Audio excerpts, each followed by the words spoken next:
നമസ്കാരം. പൊന്മുടി സീതാതീർത്ഥം ക്ഷേത്ര ട്രസ്റ്റ്, അതെ, പൊന്മുടി സീതാതീർത്ഥത്തിലേക്കാണ് നമ്മൾ പോകുന്നത്. വർഷത്തിൽ ഒരു പ്രാവശ്യം മാത്രം ഫ്രീ പാസ് എൻട്രി ഉള്ള ഒരു ക്ഷേത്രമാണ്. അപ്പോൾ നമ്മളിത് വളരെ വർഷങ്ങൾ കൊണ്ട് ഒരു വീഡിയോ ഒക്കെ ചെയ്യണമെന്ന് ആഗ്രഹിച്ചിരുന്ന ഒരാളാണ് ഞാൻ. എനിക്കിപ്പോഴാണ് അതിന് സാധിച്ചത്. നമ്മൾ ഈ സീതാതീർത്ഥത്തിലേക്കുള്ളൊരു യാത്ര പോവുകയാണ്. അപ്പോൾ ഈ വർഷത്തെ മകരവിളക്ക് ദിവസമായ ഇന്നാണ് ഈ സീതാതീർത്ഥത്തിലേക്കുള്ള ഫ്രീ പാസോട് കൂടിയുള്ള എൻട്രി നമുക്ക് അനുവദിച്ചിരിക്കുന്നത്. അപ്പോൾ ഇന്ന് സീതാതീർത്ഥത്തിൽ പൊങ്കാലയൊക്കെയാണ്.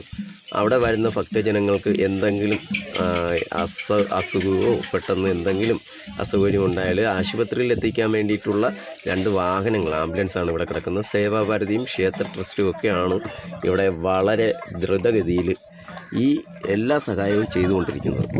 അപ്പോൾ നമ്മളിതാ ഇടതൂർന്ന ഈ പുല്ലിന്, വളരെ വലിയ പുല്ലുകൾക്കിടയിലൂടെയാണ് യാത്ര ആരംഭിക്കുന്നത്.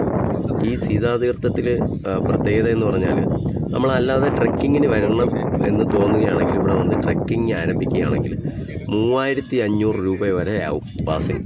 അതിന് ഒപ്പം ഒരു ഗൈഡും ഉണ്ടാവുമെന്നാണ് പറയുന്നത്. ഞങ്ങൾ അല്ലാതെ വന്നിട്ടില്ല. ഒരു 4-5 വർഷത്തിന് മുന്നേ തുടർച്ചയായിട്ട് ഒരു 5 വർഷം ഞാനിവിടെ പൊങ്കാലയ്ക്ക് വരുമായിരുന്നു. അപ്പോൾ നമുക്ക് ഈ ഫെസിലിറ്റീസൊന്നുമില്ല. നോക്കിയുടെ മൊബൈലൊക്കെ അല്ലേ ഉള്ളൂ. ഇപ്പോഴാണ് നമുക്കത് ഒരു വീഡിയോ ആക്കി ചിത്രീകരിക്കണമെന്ന് വളരെ അധികം ആഗ്രഹത്തോട് നടന്നിട്ട് ഇപ്പോഴാണ് എനിക്കത് സാധിച്ചത്. അപ്പോൾ നമ്മളിതാ 2 സൈഡിലും മരങ്ങളൊക്കെ ഉള്ള വനാന്തരീക്ഷത്തിൽ കയറിയിട്ടുണ്ട്. വളരെ നല്ല ക്ലൈമറ്റാണ് കേട്ടോ. വളരെയധികം കാറ്റും നല്ല തണുപ്പും ഒക്കെ ആയിട്ട് ഞങ്ങൾ ഫാമിലി എല്ലാവരും ഉണ്ട്. അപ്പോൾ ഞങ്ങൾ ഒരു യാത്ര തിരിച്ചിങ്ങനെ വരികയാണ്. അപ്പോൾ പൊങ്കാല ഇടുന്ന ഭക്തജനങ്ങളുടെ അവിടുത്തെ വിശേഷങ്ങളും ചെറിയൊരു വീഡിയോസാണ് ഒരുക്കാൻ ഉദ്ദേശിച്ചിരിക്കുന്നത്. ഫാമിലി ആയിട്ടൊക്കെ തന്നെ ഒരുപാട് ആൾക്കാർ വരുന്നുണ്ട്. നമുക്ക് മുന്നേ തന്നെ ഫോറസ്റ്റുകാരുണ്ട്. അവർക്ക് ഇതാണല്ലോ, അവർക്കാണല്ലോ ഇവിടുത്തെ അധികാരങ്ങളെല്ലാം. അപ്പോൾ അവരാണ് കൂടുതലായിട്ട് സഹായിക്കാൻ നിൽക്കുന്നത്. പിന്നെ ക്ഷേത്ര ട്രസ്റ്റുകാരുണ്ട്, ഒരുപാട് ഭക്തജനങ്ങളുണ്ട്. അപ്പോൾ എല്ലാവരും സംയുക്തമായിട്ട് ചേർന്നാണ് ഈ സീതാതീർത്ഥത്തിലെ പൊങ്കാല ഒരുക്കുന്നത്. അപ്പോൾ ആ പൊങ്കാലയുടെ വിശേഷങ്ങളാണ് ഇന്ന് നമ്മൾ പങ്കുവയ്ക്കുന്നത്. നമ്മൾ ഈ കാനനപാതയിലൂടെ നടന്നു പോകുമ്പോൾ ഇരുവശങ്ങളിലുമുള്ള കാനനപാത എന്ന് പറഞ്ഞാൽ 2 സൈഡുകളും കണ്ടോ, നല്ല പച്ചപ്പ് നിറഞ്ഞ നല്ല മരങ്ങളും പള്ളികളും. ചില സ്ഥലങ്ങളിലൊക്കെ നല്ല വ്യൂ ഉണ്ട് കേട്ടോ. പുറത്തോട്ടൊക്കെ ഉള്ള ആകാശത്തിൻ്റെ വ്യൂ ഒക്കെ കണ്ടു കഴിഞ്ഞാൽ പിന്നെ നമുക്ക് വളരെയധികം ഭംഗിയായിട്ട് തന്നെ നമുക്കത് കാണാൻ പറ്റും. വന്യമൃഗങ്ങളൊക്കെ ഉണ്ട്. ട്രക്കിങ്ങിന് വരുന്ന സമയത്തൊക്കെ ആണെങ്കിൽ ആളനക്കം ഇല്ലാത്തതുകൊണ്ട് ഉറപ്പായിട്ടും വന്യമൃഗങ്ങളുണ്ടാവും. അതുകൊണ്ടാണ് നമ്മളെ കൂട്ടത്തെ ഒരു ഗൈഡിനെ തന്നെ അവർ വിടുന്നത്. അപ്പോൾ നമുക്ക് ഈ വഴിയൊക്കെ അറിയാമല്ലോ, മരങ്ങളുടെ വേരുകളും പാറകളും ഒക്കെ നിറഞ്ഞതാണ് നമ്മളുടെ ഈ വഴി. അപ്പോൾ വളരെയധികം ശ്രദ്ധിച്ച് തന്നെ നമ്മൾ പോയില്ലെങ്കിൽ തെന്നി വീഴാനുള്ള സാധ്യതയൊക്കെ വളരെ കൂടുതലാണ്.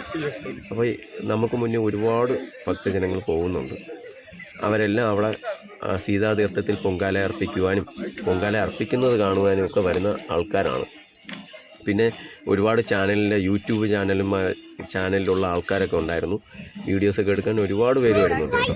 നമ്മൾ അത്രയും നല്ല ഒരു ക്യാമറാമാനോ അല്ലെങ്കിൽ യൂട്യൂബറോ അല്ല, എങ്കിലും എന്നാൽ കഴിയുന്ന രീതിയിൽ ഇത് പങ്കുവയ്ക്കണം എന്നുള്ളൊരു ആഗ്രഹത്തോടു കൂടിയാണ് ഈ ഒരു വീഡിയോ ചെയ്യുന്നത്. ഇപ്പം നമുക്ക് പൊങ്കാലയ്ക്ക് ആവശ്യമായിട്ടുള്ള വിറവ്, പിന്നെ ശർക്കര, ഇതെല്ലാം ചുവന്ന് കൊണ്ടുപോകണം. നമ്മുടെ മുന്നേ പോകുന്ന ചേച്ചിയൊക്കെ കൊണ്ടുപോകുന്നത് വിറവാണ്. വിറവാണ് കൊണ്ടുപോകുന്നത്. അപ്പോൾ ഇത് നമുക്ക് ഇവിടെ ലഭിക്കുമെങ്കിലും നമുക്ക് ആവശ്യമായിട്ടുള്ള വിറവൊക്കെ കൊണ്ടുവന്നു കഴിഞ്ഞാൽ നമുക്ക് പിന്നെ ഇവിടെ വന്നിട്ട് ഫോറസ്റ്റുകാരൊക്കെ ഉള്ളതുകൊണ്ട് അവിടെ നിന്നൊക്കെ വിറവ് ഒന്നും പറക്കാൻ സമ്മതിക്കില്ല. നമ്മൾ ഈ വനാന്തരീക്ഷം കഴിഞ്ഞ് നമുക്ക് നല്ലൊരു വ്യൂ വരുന്നുണ്ട്. ഇനി നമുക്ക് അങ്ങോട്ട് പാറയും വെടിക്കെട്ട് വ്യൂകളുമാണ്. ആകാശമൊക്കെ കണ്ടു കഴിഞ്ഞാൽ നമുക്ക് മുത്തമിടാൻ തോന്നും. അത്രയ്ക്ക് മേഘം നമ്മളെ തൊട്ട് താഴെ വന്ന് നിൽക്കുന്നതായിട്ട് നമുക്ക് കൊണ്ട് ഒരുപാട് കുഞ്ഞുങ്ങളൊക്കെ അവിടെയും ഇവിടെയൊക്കെ ചെറിയ മലനിരകളിലൊക്കെ നിൽപ്പുണ്ട്. വളരെയധികം നല്ല വ്യൂ ആണ്. അടുത്ത മലയൊക്കെ കാണുന്നത് വളരെയധികം സൗന്ദര്യം നിറഞ്ഞ ഒരു പ്രദേശം തന്നെയാണ്. നിങ്ങൾ ഈ വീഡിയോ കണ്ടിട്ടോ അല്ലെങ്കിൽ എൻ്റെ സുഹൃത്തുക്കളൊക്കെ എടുക്കുന്ന വീഡിയോ കണ്ടിട്ടോ നിങ്ങൾ വരാൻ തോന്നുകയാണ്. ഈ ഒരു വർഷം കഴിഞ്ഞിട്ട് അടുത്ത വർഷം മകരവിളക്കിലെങ്കിലും നിങ്ങൾ എത്തിച്ചേരാൻ പറ്റുമെങ്കിൽ ഇവിടെ വരിക. വേണ്ടിയിട്ട് സീതാതീർത്ഥത്തിൻ്റെ ആ ഭാഗം കണ്ടോ ആൾക്കാർ തിങ്ങി നിറഞ്ഞ് നിൽക്കുന്നതുണ്ടല്ലോ. ഭക്തജനങ്ങൾ വന്നുകൊണ്ടിരിക്കുന്നതേ ഉള്ളൂ. ഇവിടെ ഒരു ചെറിയ കടയൊക്കെ ഇട്ടിട്ടുണ്ട്. നേരത്തെ ഇവിടെ കടയൊന്നും ഇല്ലായിരുന്നു. വെള്ളമൊക്കെ കുടിക്കണമെങ്കിൽ ക്ഷേത്ര ട്രസ്റ്റുകാർ തരുന്ന വെള്ളം മാത്രമേ ഇവിടെ കാണത്തുള്ളൂ, ഇല്ലെങ്കിൽ നമ്മൾ കൊണ്ടുവരണം. പക്ഷെ ഇപ്പോൾ ഒരു ചെറിയ കടയൊക്കെ ഇവിടെ ഉണ്ട്. അത്യാവശ്യം നമുക്ക് വെള്ളമൊക്കെ അവിടെ നിന്ന് മേടിച്ച് കുടിക്കാം. വലിയ റേറ്റൊന്നുമുള്ള കടകളൊന്നുമല്ല.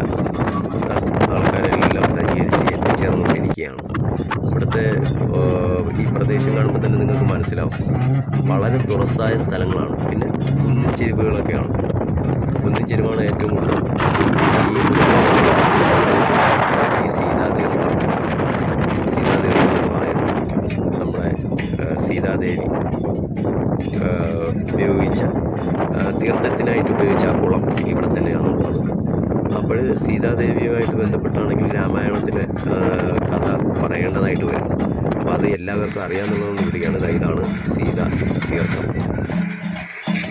സീതാദേവിക്ക് ആവശ്യമായിട്ടുള്ള തീർത്ഥം ലഭിച്ചൊരു കുളമാണ്.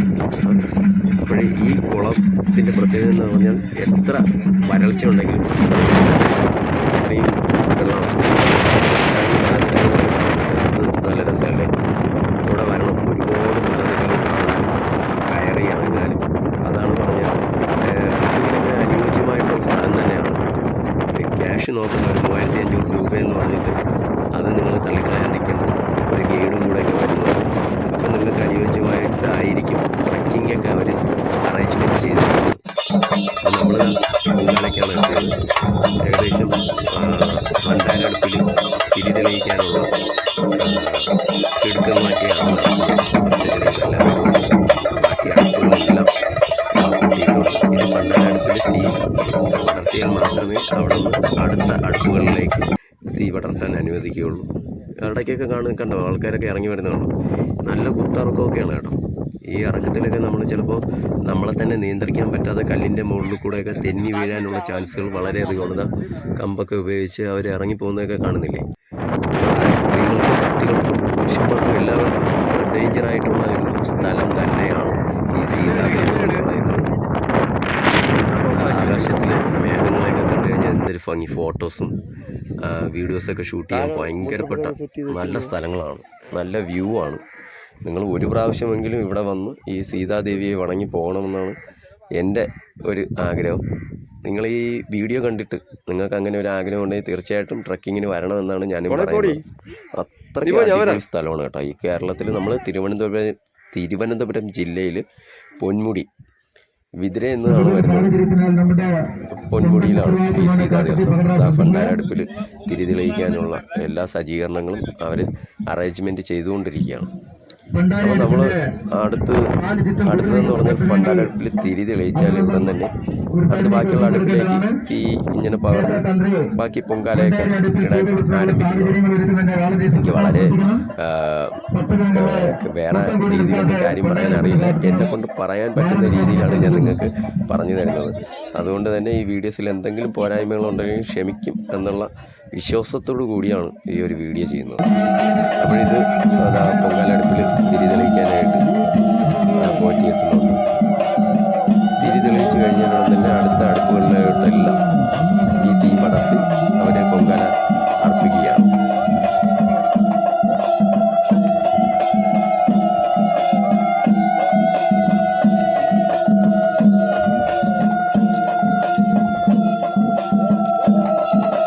ഭണ്ഡാരടുപ്പിൽ തിരി തെളിയിച്ചുകൊണ്ടിരിക്കുകയാണ്.